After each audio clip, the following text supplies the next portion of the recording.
Elder statesman Dr. Chike Obidigbo has stated that the outcome of Nnamdi Kanu's continued detention will reflect the commitment of the current Chief Justice of Nigeria, CJN, Justice Kudirat Kekere-Ekun, to uphold the rule of law and ensure that justice is served.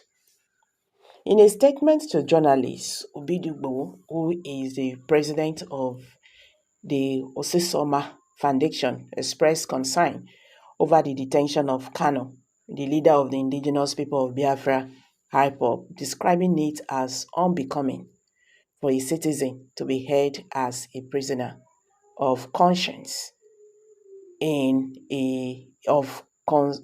conscience in a democratic society. He remarked that Kanu's case stands out as a significant blemish on Nigerians' reputation among civilized nations, noting that the circumstances surrounding Kanu's forced rendition from Kenya suggest that his incarceration serves a darker political purpose. As Nigerians prepare to celebrate the 64th independence anniversary, Obidigbo hoped that Kanu would be released as a gesture of national renewal. He lamented that President Bola Ahmed Tinubu missed a vital opportunity to initiate the healing of the nation and foster unity after a decisive general election by failing to address Kanu's situation. Tragically, when presidents undertake a national broadcast, citizens expect him to use that platform to address pressing issues. At the point where President Tinubu discussed the nation's security situation and military success, one would have expressed a mention of the only prisoner of conscience in the country as part of efforts to reduce anxiety in the system, he stated. Obidigbo argued that the presidency's silence on Kanu's plight reinforces perceptions that his detention is a political strategy employed by the ruling All Progressive Congress (APC).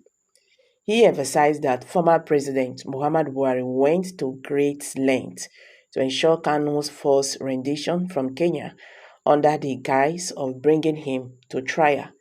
However, court sessions have indicated that the trial was merely a cover for political maneuvers, given Buhari's open disdain for the Igbo people. He remarked, "Never before in our history has the Supreme Court ruling been subjected to interpretation or review by a lower court.